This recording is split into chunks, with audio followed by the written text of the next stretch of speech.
2019, question number 4A. Have we gotten that question already? Kama umepata unasema yes. November 2019, question number 4A. That I only survived because of the theory questions. It doesn't matter. So long as you simply get a pass from that particular SMS number 2558. If you get a pass, we don't care whether you only manage to get the theory questions or it doesn't matter. What we want is a pass. So have we gotten that question number 4A? So I'll start first of all with the theories of the derivatives, right? So they want us to differentiate between a currency option and a currency swap. A currency option and a currency swap. So we start with a currency option, and of course, this is your class. What is a currency option? November 2019, question number 4A. November 2019, question number 4A. What is a currency option? What is a currency option? What's a currency option? What's a currency option? What's a currency option? For sure, I know the meaning of the word option.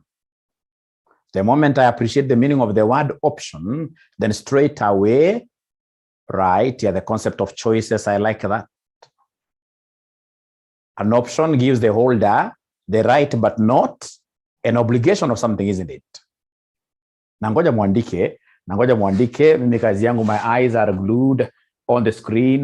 The students who are asking which questions, please help me to answer them. Give them an answer, respond to them. Because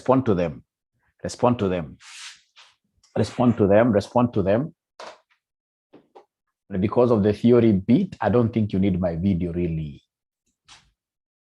Great.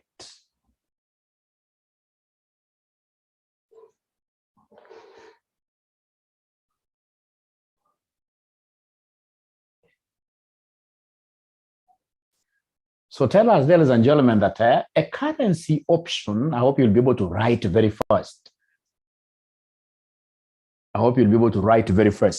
That a currency option is an option that gives the holder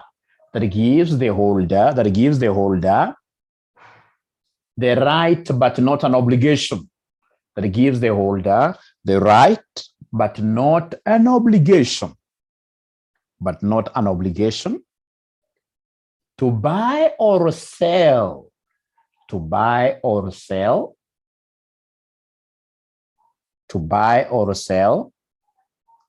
A specific quantity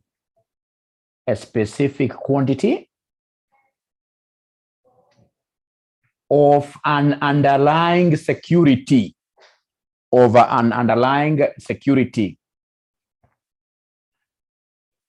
into bracket foreign currency, close that bracket.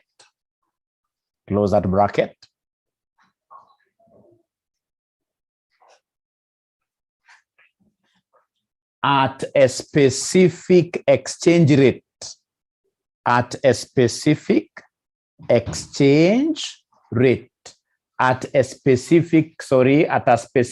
predetermined exchange rate.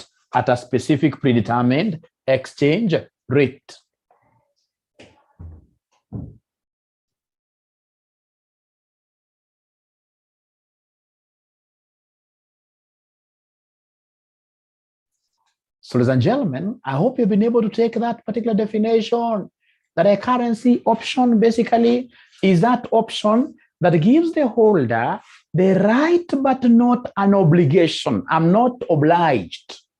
The right but not an obligation to buy or sell a specific quantity of an underlying security. Because of the word currency, what is this underlying security? The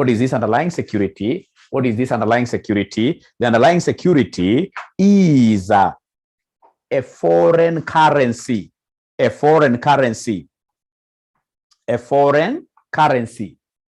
a foreign currency at a predetermined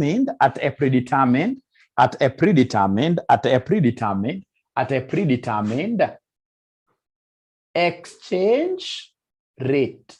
At a predetermined what year? Exchange rate. So the key words, ladies and gentlemen, is that we have in this case here the right, but not what year? Not an obligation. The right, but not an obligation. The right, but not an obligation. So when it's an option, remember somebody told us up there, when it is an option, ladies and gentlemen, there is nothing like mandatory. When it's an option, ladies and gentlemen, basically an option gives us the right, but not what year, but not an obligation, but not an obligation, not an obligation, not an obligation. So in this case here, we have the right.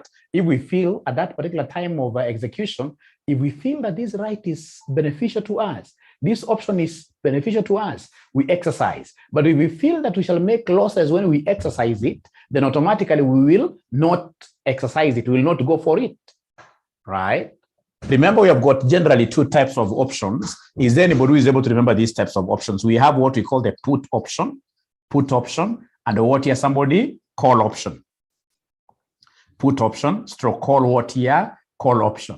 So the put, you're putting, ladies and gentlemen. So in this case here, put option gives you the right, but not an obligation to sell. It gives you the right, but not an obligation to sell. And a call option gives you the right, but not an obligation to do what you're to buy.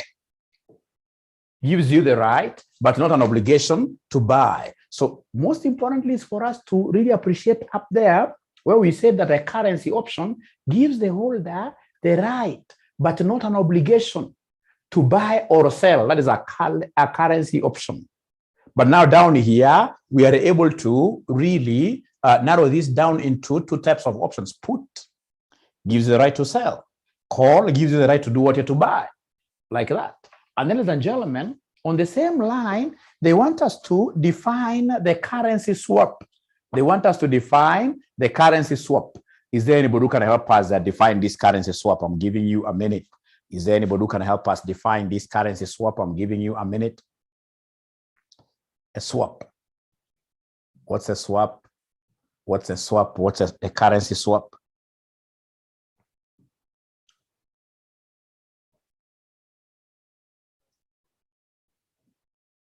To exchange, to switch currencies, where two organizations contractually agree, right? So mention there that under a currency swap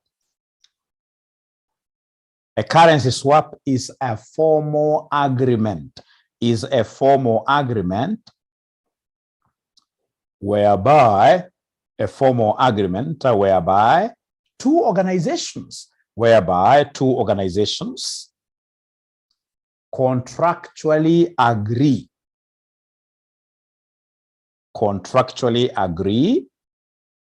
to exchange payments,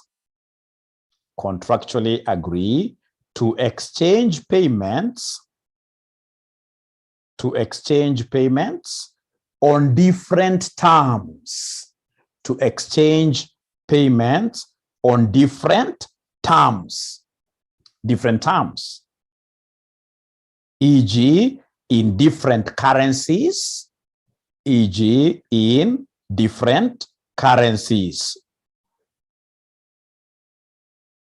Ladies and gentlemen, for me to be able to simplify this, they are talking about currency swap.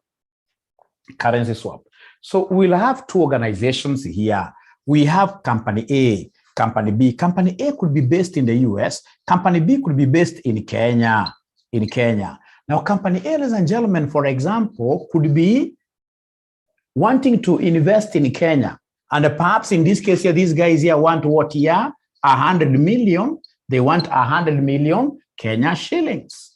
But remember, they are based where? They are based in the US. And then B company, which is in Kenya, may be wanting, in this case here, ladies and gentlemen, a loan of, say, $1 million US dollars.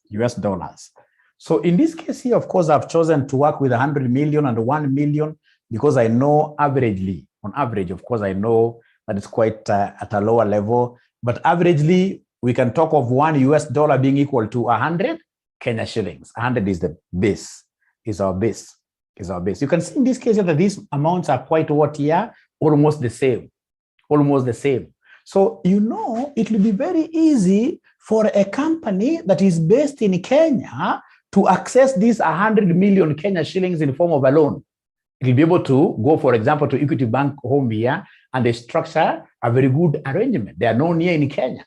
And at the same time, it will be easier for a company that is in the US, in this case here, to borrow what here, this money in form of US dollar.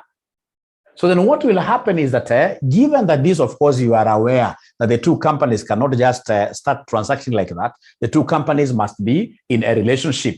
The two companies must be in, for example, a parent-subsidiary relationship. They must be knowing each other, right? So in this case here, what they will do, A will be asked by B to borrow this in US dollars because they are in the US.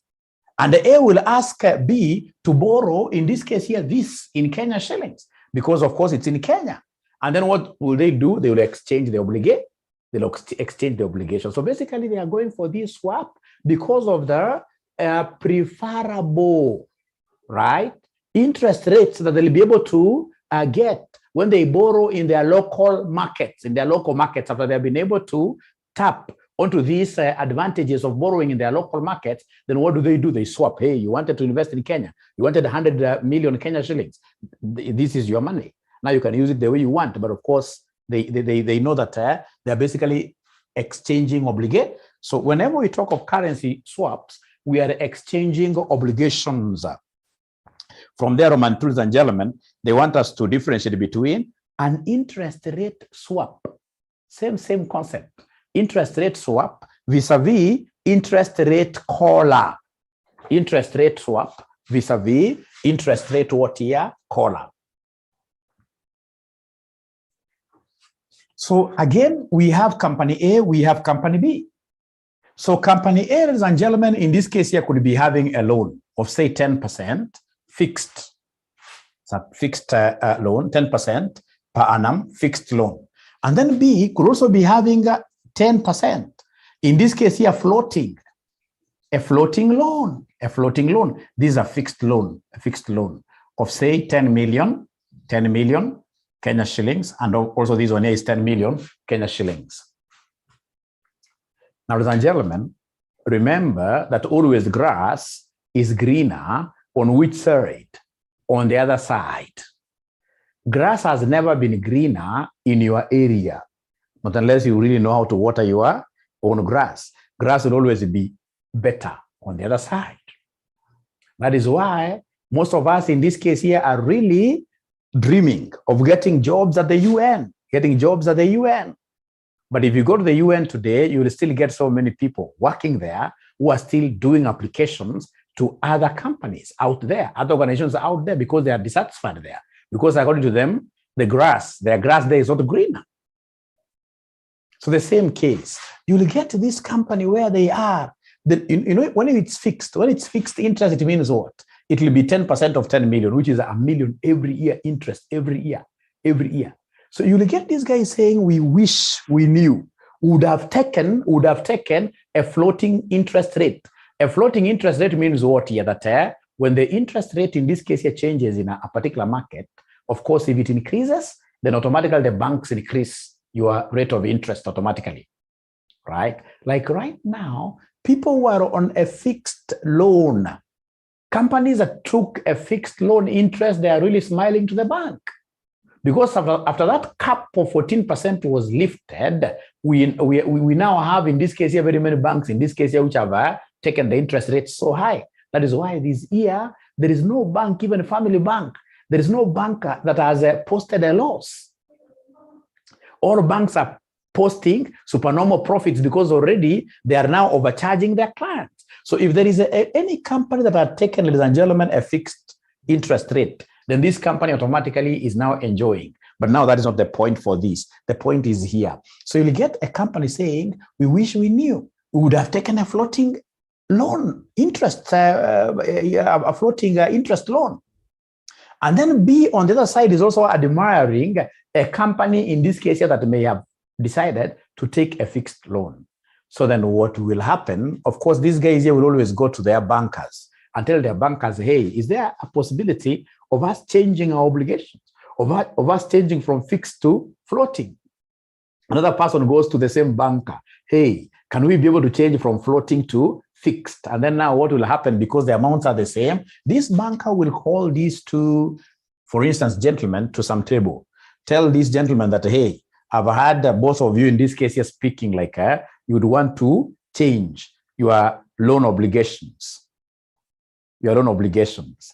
Now, because that has happened, that I've overheard each of you speaking separately in different platforms on your preference to exchange. Now that I have both of you here on the table, can you swap? Can you exchange? So when we talk of interest rate swap, here now we are swapping, we are exchanging our loan obligations, which are denominated, or rather which have different rates of interest or different loan obligation stroke commitments. For us to be able to capture that very well, mention there that interest rate swap is a type of a derivative contract. Is a type of a derivative contract. Is a type of a derivative contract. A type of a derivative contract. A type of a derivative contract through which two counterparties, through which two counterparties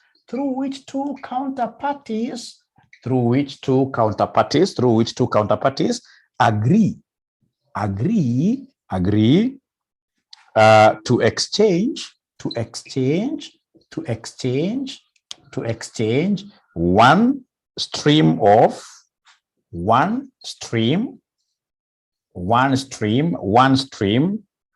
of future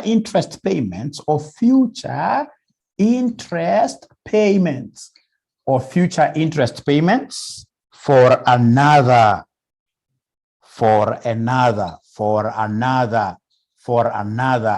full stop. In most cases, interest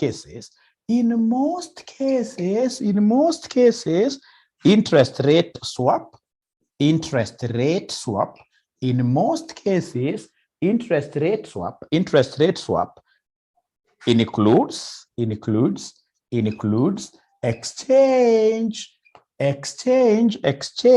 includes exchange of a fixed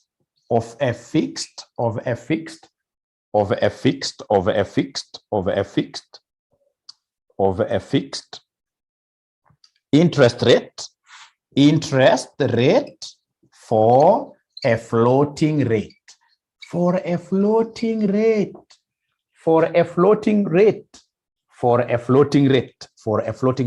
Ukiulizwa tataki Kiswahili mingi, ukiulizwa what is an interest rate swap, we are swapping loan obligations between two counterparties. Basically, one counterparty is giving up his fixed interest rate loan for a floating interest rate loan. And of course, vice versa. The other one is also accepting etc. So can I go, ladies and gentlemen, to interest rate caller? Can I go to interest rate caller? Andika Y for yes. Can I go to interest rate caller? Unaandika juju in a language that you will be able to really understand. Now, the caller, ladies and gentlemen, of course, is this one here. The caller, of course, is in between what here my head, which in this case here is the maximum, right, rate, and of course my body, which is what here minimum. So when you talk of interest rate caller, we must be having a range beyond which we can never accept to move. A range be out of which we can never accept to operate. So we have minimum and maximum rate of interest. For us to understand, they tell us that an interest rate caller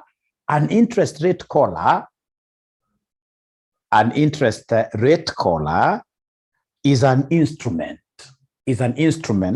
that combines both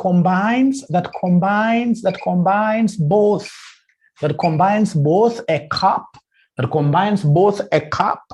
and a flow, that combines both a cup and a flow. The cup component, yani kofia, the cup component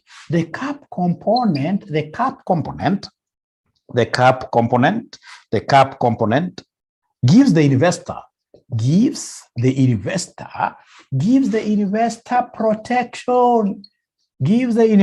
protection against rising interest rates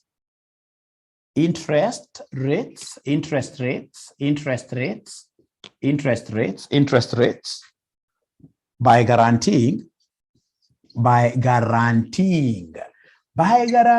that an investor will never pay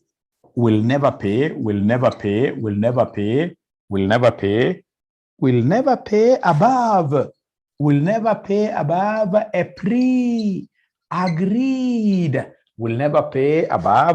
pre-agreed rate. This is the cap above.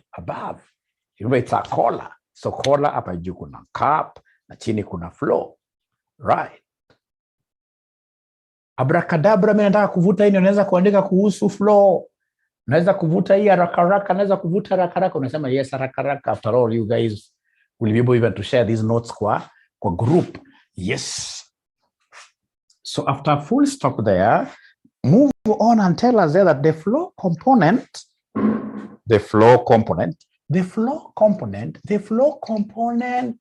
of a collar,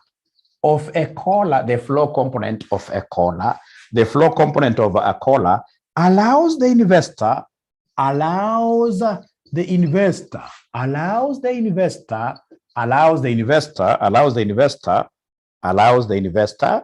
to take advantage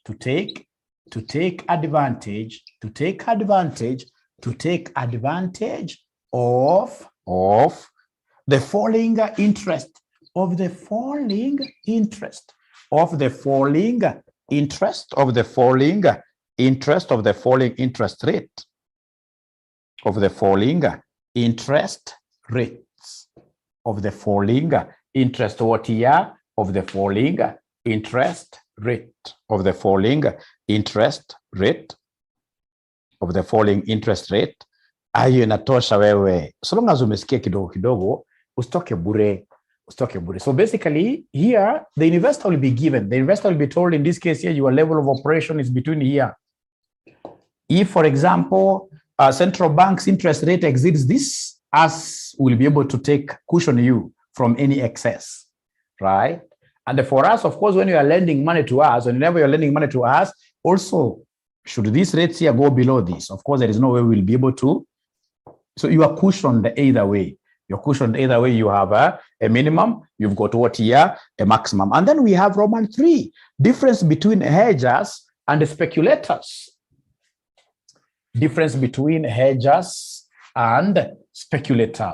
So one word, is there somebody who can give us one word that defines a hedger? One word that defines a hedger, or two words?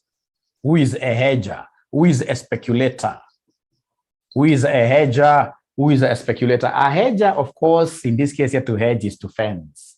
To hedge, in this case, ladies and gentlemen, is to reduce your risk protection years. So a hedger would always go for risk minimization. How about a speculator? What does a speculator go for?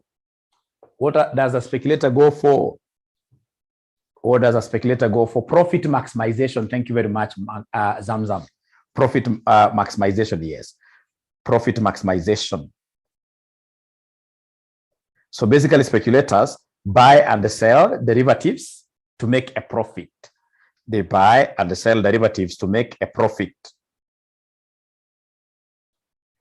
And the hedgers buy and sell derivatives to reduce risk. Hiyo si imekutosha ama unataka tena tuendelee kuexplain? Hiyo si imekutosha ama unataka tuendelee kuexplain tena?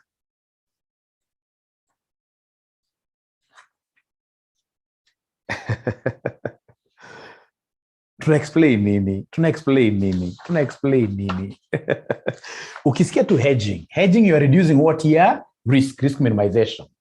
Kama speculators wa shamba. Speculator wa shamba hawataka kujua mambo, ana buy leo 10 years aende kufanya namna gani? Kuuza, apate nini? Apate profit. So what have we said? We've said that a hedger buys stroke sells derivatives to minimize what? To minimize risk. And the speculators, they buy stroke sell derivatives to maximize. Then they're after profit. The speculators is profit motive. To maximize what? Profits. To maximize profits.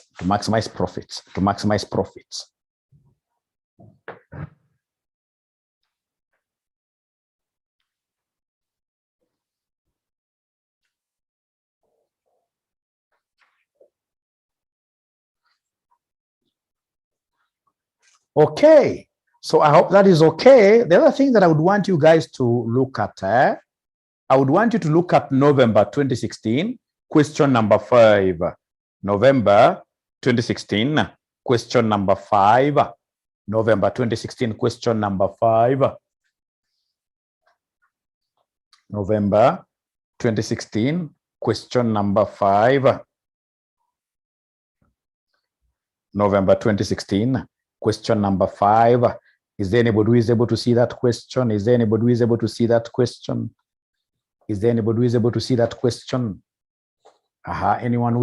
the question? It's only one student. Wanauliza shortcomings of the Black-Scholes model. Shortcomings of the Black-Scholes model. Shortcomings of Black-Scholes model. Shortcomings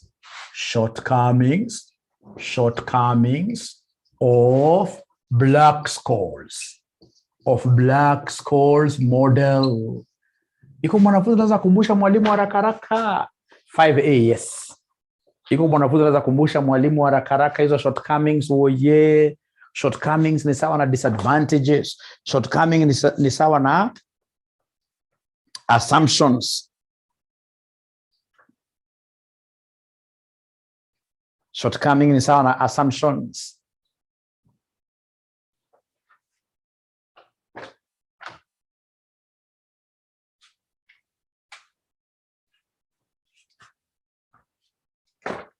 Nangoja kusikia kutoka kwenu. Mimi nangoja kusikia kutoka kwenu.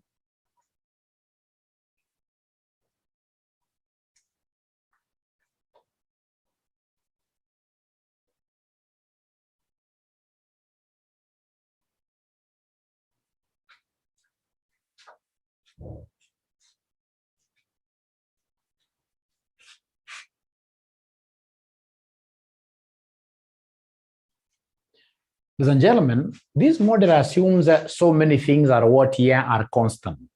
If you can remember, Black-Scholes is this model where you are supposed to get D1, D2, VC, VP. That model of D1, if you remember D1 equals. So it makes so many assumptions. Number one, it assumes in this case here that it assumes that all options have a fixed maturity periods. I.e., ladies and gentlemen, it assumes that all options are European.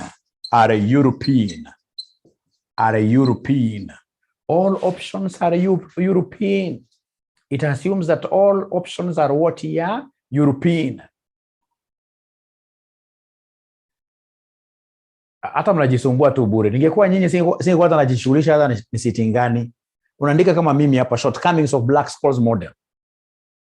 Unaandika shortcomings of Black-Scholes model, hata unaacha kuangalia vitu mingi kwa past paper. It's in theory, so long as you capture the title. So ladies and gentlemen, we are saying that options here have a fixed maturity. If you remember the D1, kuna mahali kuna T. Kuna mahali kuna T. So it assumes that all options in this case here will mature after a definite period. Meaning that it assumes that all options are what here are European. Remember, in terms of maturity period, we've got actually three types of options, if you remember. Tuko na European options, tuko na American options, tuko na Bermudan options. Mnazikumbuka kweli? European options, tuko na American options, tuko na Bermudan options. Mnazikumbuka? Jesse amesema yes. Yes. So remember, European options, you can only exercise them upon maturity. They have a maturity period. American people are the best, right? Hawana mambo mengi. Wanasema hawezi kupangwa, isn't it?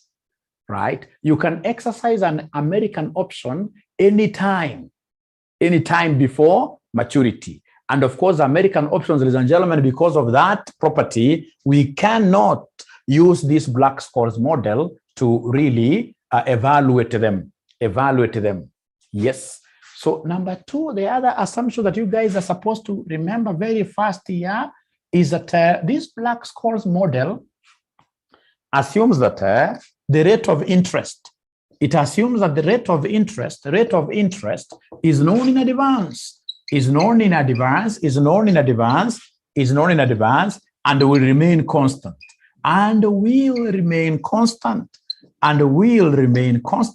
It assumes that the rate of interest is known in advance and will remain constant. Will remain constant. Of course, there is an R somewhere. We know that in practice, rates of interests have never remained constant. These are shortcoming. It's an assumption. It's a disadvantage, right? Ladies and gentlemen, it assumes that straight away that these option owners, are only after what we call the capital gains. That the option owners do not have any desire of dividends in between.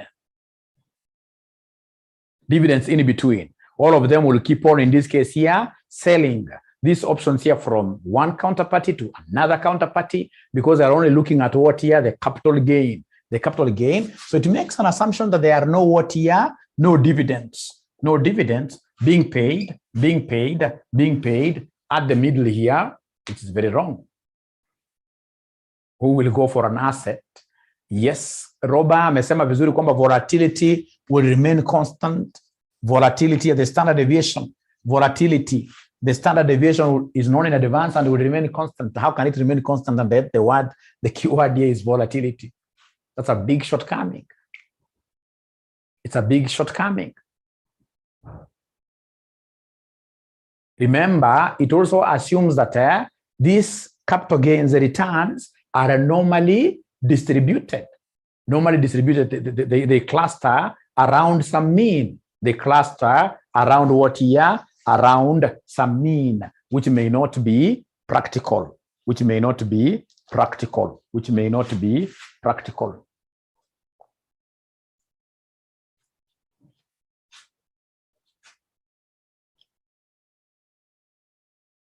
Hizo zimekutosha, si ni kweli? Hizo zimekutosha. The other question ambayo unaweza kupata wanakuuliza haraka kulete marks mingi sana. Ni ile differences between futures and forwards.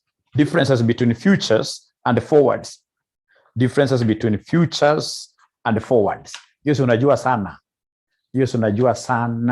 Iko mimi niliambia ati forward ati ni gari za Kayole. Oye. Ati ndio zinaitwa forwards. Difference between futures and the forwards. Could you kindly help me? Kindly help me very fast. Differences between futures Yes, differences between future. Yeah. And the participants have hit 100. I need to increase. There must be people who are really suffering out there. There must be people who are really suffering out there. Tutaenda break kidogo, lakini kabla tuende break kidogo, unaweza kununua ile Zoom ya more than 100. We need to buy that Zoom ya more than 100. Tununue ya 500 because I'm so sure this week nitapata wanafunzi wengi. Bado niko free. Nitapata wanafunzi 300. Nikubaya, mtihani imekaribia So amjaniambia bado differences between futures and the forwards. See, namna hiyo, only 3 differences. Only 3 differences between futures and the forwards. Only 3 differences. Only 3 differences. How are we buying this thing? I wish I could buy as we continue. Because unaweza kudisconnect class, unaweza kuanza kuleta mambo mengine ilete shida.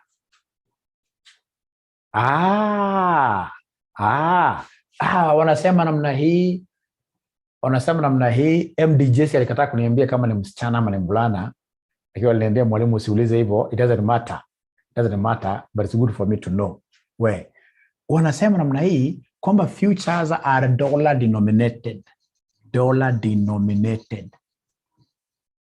These ones, the forwards, kama zile magari za Kayole woye, ni aina yote.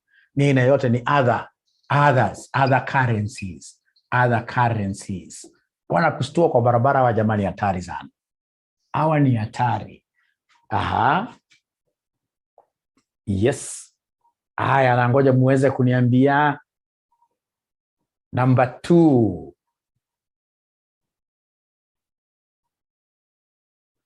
Jesse anasema futures, in this case here, remember futures normally trade in organized markets. Hizi futures was that trade in organized market. Zilianza kitambo sana kule America in organized, kuna market ya hii. Hizi has the developed bado. Hizi ni bure tu, hata hakuna contract. Hizi nakuanga ni over the counter, OTC, over the counter. And because of that, nimeona some lady hapo anasema mzuri sana. Anasema kwamba hii future, because they are traded in organized markets, hizi future straight away zinakuwa na lower risk vis-a-vis what ya somebody, hii inakuwa ni high risk sababu ni over the counter na parties involved. Hata government ijuangi sana hii maneno. Mambo ikiharibika, one counterparty akashindwa kulipa, one party akashindwa kulipa, inakuwa international disaster. High risk.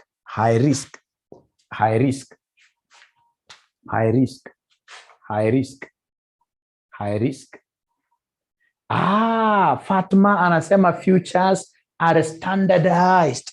Huyo Fatma ni hatari sana. Anasema futures are huyo anajua sana hii maneno. They are standardized. Hizi zingine hizi zinakaa mbaya, hizi gari za Kayole ni non-standard. Yani futures ni kama ile dollar, not even dollar, hata noti ya 1000 ni standard. 1000. Lakini ingine sababu ni over the counter, you can even have somebody or other 2 parties drawing contracts over forwards of even 1 million and 2 shillings. etc. Thank you very much. You guys have given me more points in this case than I even expected. Lakini sababu hatufanyi PhD, situachi hapo jameni. Sio imetosha jameni. Imetosha ama haijatosha?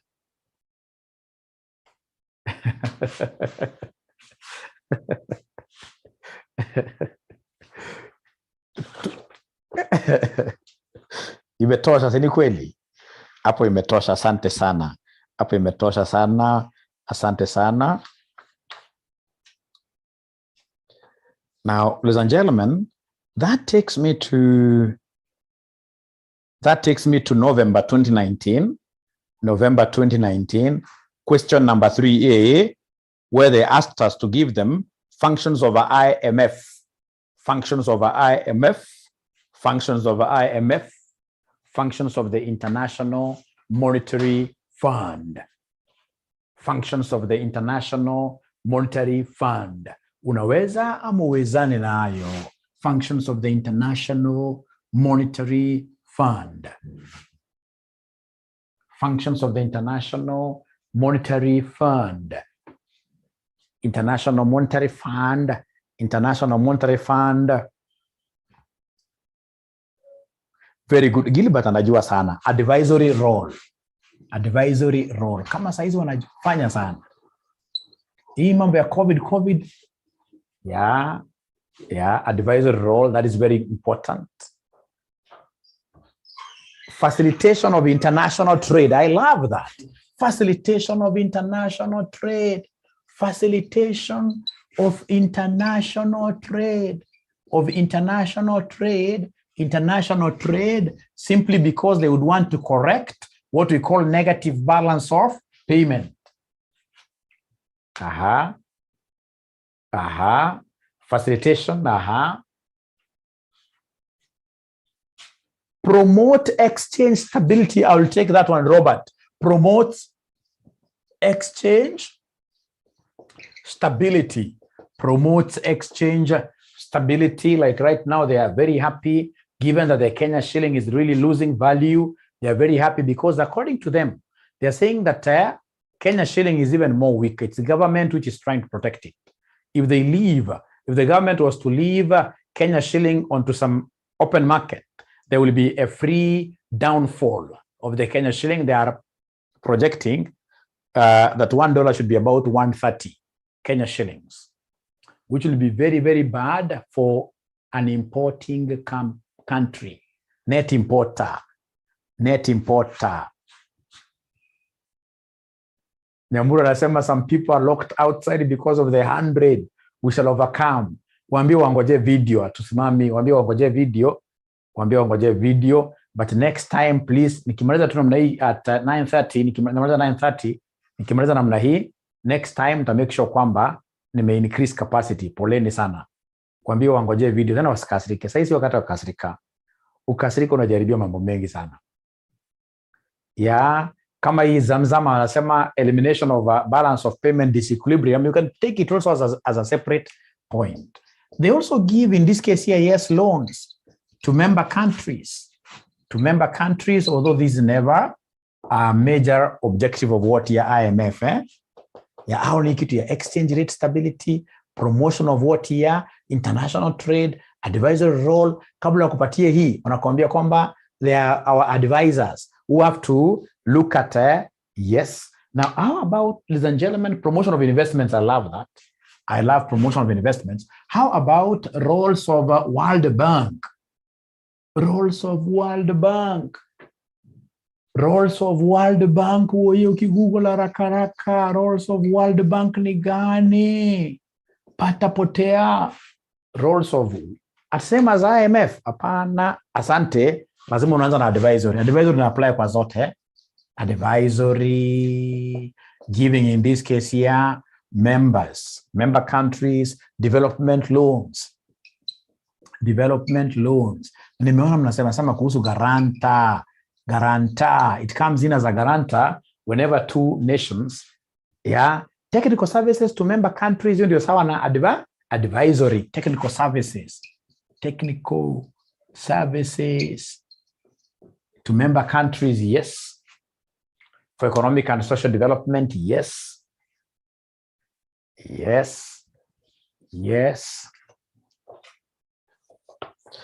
Great.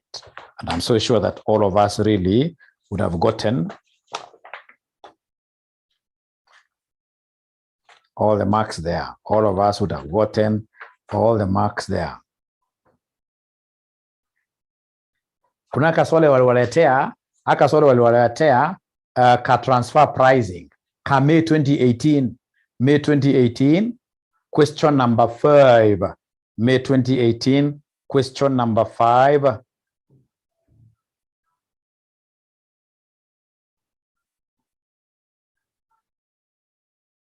May 2018, question number 5, boy. May 2018, question number 5, boy. Objectives of transfer pricing.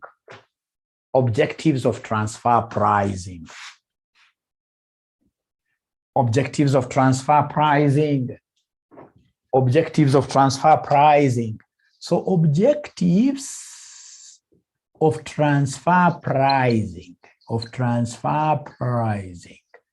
Kumbukeni, ladies and gentlemen, a transfer price basically is that price that you charge for what we call internal goods. Goods in these cases here that are being transferred between departments, between related entities. The price we charge for these goods in related transfer pricing. Now, ladies and gentlemen, what is the key? What are the key objectives of transfer pricing? Number one, of course, we have the concept of what here? Performance appraisal. Meshaandika namna hiyo. Performance appraisal, tuko pamoja kweli?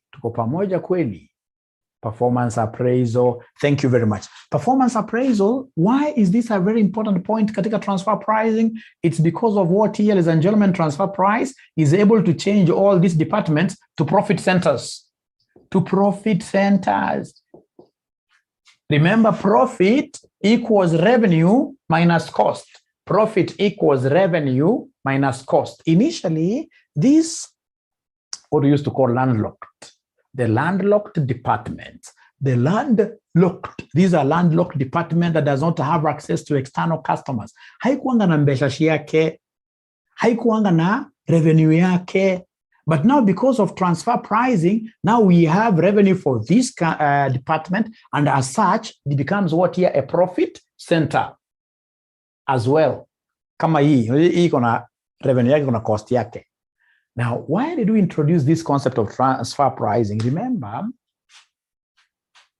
when we go to the AGM, the shareholders do not want to hear how good you are in terms of minimizing your cost. That is nonsense to them. What they want to hear is what profits were you able to drive in the year, because they know that it is out of profits that they shall be able to get their dividends, right?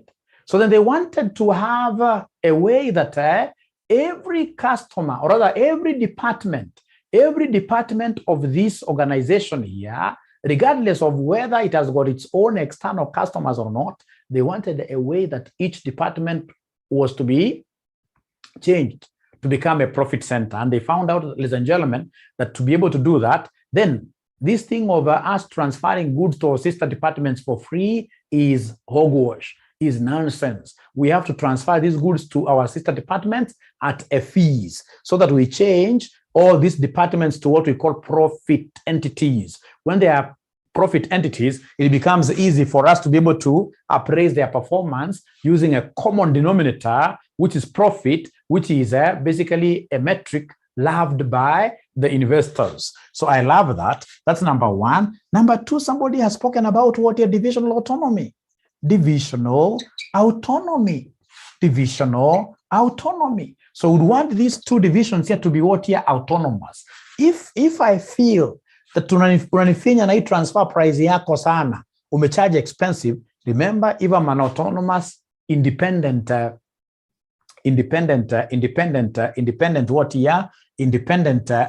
division, then I can decide to even buy those goods from out there. If, for example, A is able to get a customer out there who is able to give them a better price than what B is giving it, then A is at liberty, it's independent. Ladies and gentlemen, number three, we have the concept of goal congruence. Goal congruence. You know, goal congruence means what? Goal agreement. Remember, the major goal of the company is to maximize profit.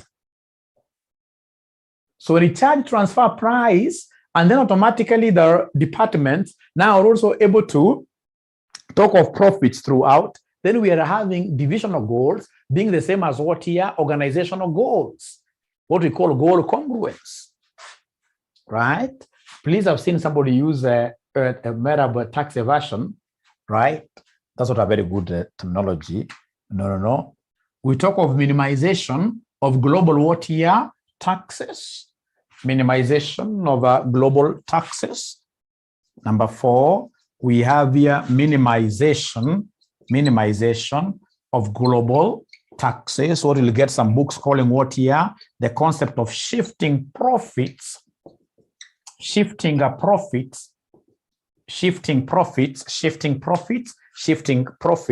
to tax havens. You shift profits to tax havens or havens. Like the Pandora box, right? And really there is no problem with that. It's not illegal, right? It's not illegal at all. So long, you know, even these big multinational companies, talk of ABSA, talk of EABL, all these big companies, ladies and gentlemen, they have their headquarters in Cayman Islands. You'll be surprised. Yeah, they just have an office there, which they'll call a management office. An office in this case that manages all their subsidiaries in the world. Why? Because we would want in this case that management office there to charge us management fees, and they charge us a heavy management fee. So we transfer money to Cayman Island simply because Cayman Island, being a tax haven, their taxes are almost zero. When money goes there, automatically we shall be paying for this money as an invoice. So we transfer money there. There are no taxes there. So these guys now can go to Cayman Islands anytime and of course do whatever they are doing there. And when they are coming now back to Kenya, they'll be saying that we did businesses out there, we made money. So now they're repatriating their money. Ladies and gentlemen, transfer pricing also comes in very importantly for finance in terms of what we call dividend repatriation. Dividend repatriation from enemy countries. Dividend repatriation from enemy countries. Nakwambia kuna country. Like I remember there is something small that I did Bujumbura huko ni Burundi. Nakwambia kutoa pesa Burundi kuleta Kenya. Ni kazi ngumu sana. Right? Kuna watu ambao wana protect sana pesa zao. Hata saizi Mayoma ukiuliza Mayoma atakwambia Southern Sudan, hawezi ukatoa pesa Southern Sudan, utoe Southern Sudanese pound, utoe hivi ulete Kenya rahisi. Mayoma, is it easy? Kitambo, when it used to have value, people really used to move with this money across borders. Actually, it's only Kenya and maybe America where people have got very liberal policies on their currencies. Many countries are always talking about pesa zao rahisi hivyo. So the only way out is, for example, if I want to get some Southern Sudanese pounds from my home country, is Mwalimu here will write an invoice to my home saying that I've done something for my home, so I'll be able to repatriate some money to Kenya, right? Yes, avoiding these import quotas and import quota restrictions, etc. I'm so sure now with this explanation, you guys will be able to pick up something and really run with the ball. You run with the ball. Unajua mwingine hata kimpatia ball ambayo ni rahisi kucheza, ball soft, yeye hatawezi kimbia na ball. Anashikangwa nayo hapo tu. Mwingine anashika na muscle pull, kazi na binamshika hapo, anaanguka chini na mara moja. Great. November 2017, question number 2, boy. November 2017, question number 2, boy. Eurobond and the Euro notes. Eurobond and the Euro notes. Difference between Eurobond and the Euro notes. Eurobond and the Euro notes. Eurobond, Euro notes. Alafu please nataka kuwaonya. Swali yoyote ya CASNEB, ya theory, usikose kuandika. Hata kama uelewi chochote, kama hapa I'm so sure so many guys who are writing about Europe, even giving examples of European water countries, even European football clubs, which is very much recommended, right? Always ensure that you write. Andika. Kizungu unaandika paka unatumia Kizungu unasema however, nevertheless, moreover. Unaongeza. Because at the end of the day, trust you me, most of these theory questions, we end up, ladies and gentlemen, giving marks for free, so long as you've written something. Na hii theory itawasaidia sana, hata ukiona kwa class ambayo utafanya kesho ya advanced FR, itakuwa ni theories peke yake, because unajua theories zimesaidia wanafunzi sana. Theories zinasaidia wanafunzi sana. In this regard, thank you very much. Wewe unajua kwa very good.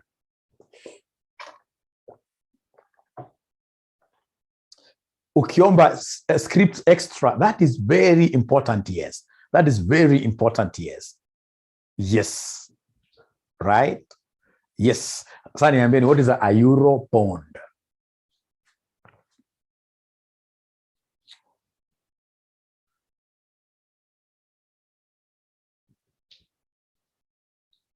To facilitate loans, I like that. Basically, a euro bond is a long term. This is a long term international loan. International loan. A long term international loan, i.e. a loan denominated in foreign currency. In foreign currency. In foreign currencies. Yani ukisikia amekuambia euro yen, ukisikia amekuambia euro yen, this is of course a loan that has been borrowed by a poor country like Kenya, which is denominated in form of what here? Yens. Euro has got nothing to do with Europe. Hata ambao mmegoogle mmeambiwa namna hiyo. Euro means foreign.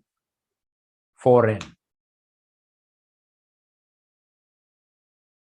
Kama Kenya tumefanya hizi euro bonds, sasa tumeenda mara ngapi? Ya 6 euro bond. Hiyo pesa haionekani. Hiyo pesa haionekana. Kwa siku mheshimiwa Raila Odinga alikuwa anasema pesa kama 200 billion ikiingia kwa country, hiyo paka tutasikia ikinuka. Utasikia harufu yake. Sasa imekuja mara ngapi? 6. Na harufu hatusikii, hatujui.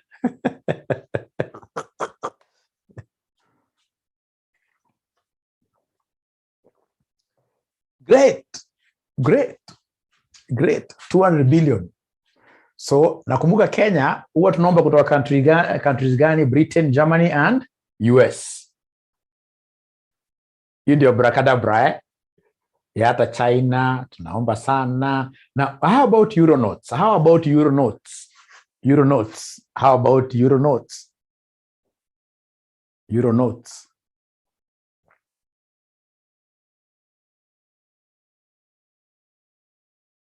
Ni kama commercial paper. Thank you very much, Fatma. Ni short term. So these of course are short term, lakini international because of the word loans. International loans. i.e. loans in this case here, of course, are short-term loans. Short-term loans are denominated in foreign currencies. This is my country kama kina Kenya zinanga aibu. Utapata zinakimbia kuenda kuomba euro note hata ya miezi 3. Hazina aibu. Kama Uganda uliona international airport yao inaenda, hakuna aibu, right? So you euro note. We shall overcome.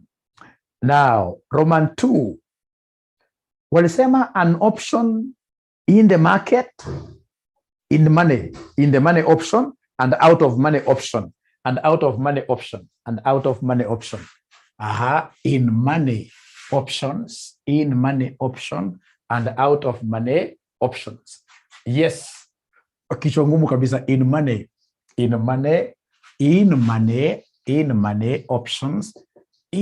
options, and then we have out of money options. In money options. Very good. Winning amepata hata kuna hata ja kuongea sana. Ladies and gentlemen, in money options are options that are profitable. Options that are profitable. Profitable options. Profitable options. If you exercise them today, you will make a profit. If you exercise them today, you'll make a profit. And then out of money options are, of course, loss-making. Loss-making options. And therefore, they are never what here exercisable. You can't exercise them. Remember, an option, you have an alternative. If I feel I'll make a loss, like this one here, then I'll not exercise. I'll not exercise. Alafu nakumbuka kuna ile ambayo tunaita at the money. Kuna ile tunaita at the money. At the money, at the money options, these are those options in this case that are what here able to break even. That are able to break even. That are able to break even at the money. At the money, they're able to do what here? They're able to break even. They are able to break even at the money. Mimi najua umeshaelewa zaidi. Great. Haya. Sasa tunaendelea vizuri sana. Hii revision kit yangu ni mzee sana. Ulikuwa unauliza page gani? Ilikuwa ngumu kuambia ni page gani.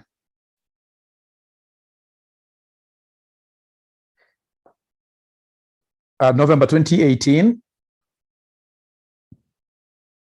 Tuangalie November 2019 kwanza.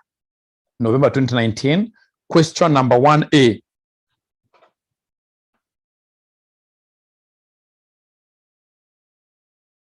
Asante sana P. Mwangi. Wanasema hiyo tayari 20 marks. Sasa anauliza hizi zinaweza kuja kweli? Hata mimi sijui.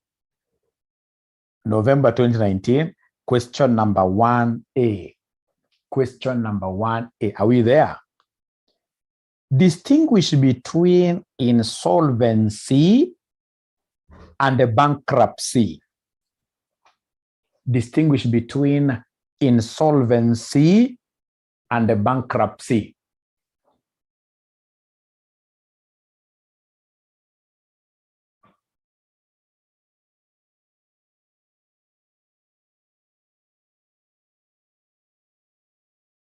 Ngoja muniambie haraka. Insolvency and bankruptcy. What do we have there? Insolvency and bankruptcy. What is the difference between the two?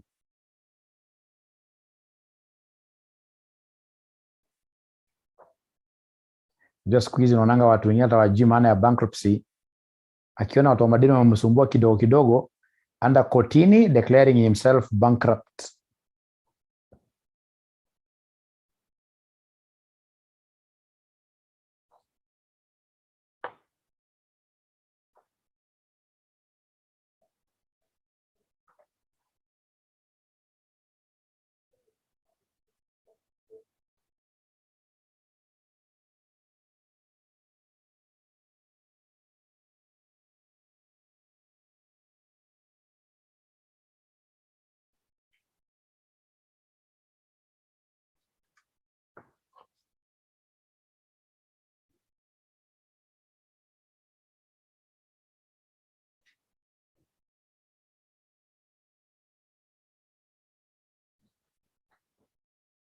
Ladies and gentlemen, the most important thing that you're supposed to know is that both terms are quite related.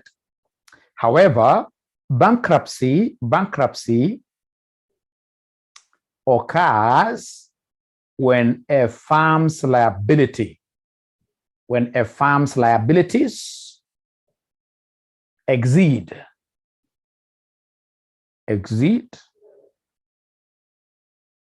the market value of its assets. So bankruptcy, we have, ladies and gentlemen, total liabilities being more than total assets. You're the bankruptcy.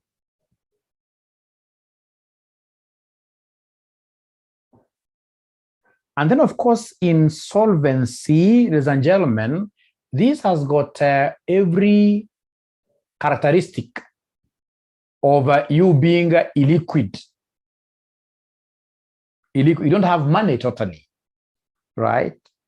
Insolvency, you don't have money totally. So under insolvency, a firm is unable to pay its liabilities as they fall due. A firm is unable to pay its liabilities as they fall due.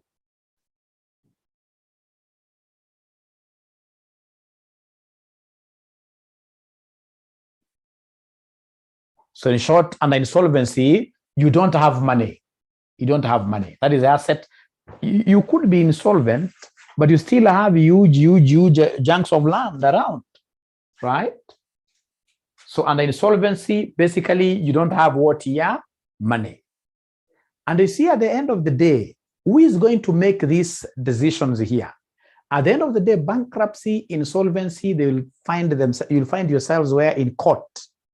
Because if, for example, your liabilities are more than your assets, when these creditors come, at the end of the day, you will not be able to pay them. So then what do? You'll be taken to court. Either you are taken to court or you take yourself. You know, there is what we call voluntary bankruptcy. You take yourself to court and say, hey, here I am. My creditors want to kill me. So in this case here, please protect me. And the court will be able to protect you, right? But now the question is, as the court protects you, is bankruptcy a good thing? Is bankruptcy a good thing? Is bankruptcy a good thing? No. Remember, when you are bankrupt, number one, you are never allowed here to walk with more than 200 Kenya shillings in your pocket. That's the maximum you should be having. Any excess money you have more than 200, out there people can easily take it from you without you having any recourse. 200 maximum. Once you're declared bankrupt as an individual, even your madam, if you're a man, is allowed to divorce you, because a bankrupt person should not, you know, you are a nuisance. When you're bankrupt, you are a nuisance. It's international what it is a disaster. It's international disaster, yes. It's international disaster. Great. So there we are, ladies and gentlemen. Let's pick up from there tomorrow. Remember, every day it will be AFM for 1.5 hours. 1.5 hours or 1 hour, 15 minutes every day. Paka tufanya mtihani. Haya. Alafu kuna, ningeacha kurecord.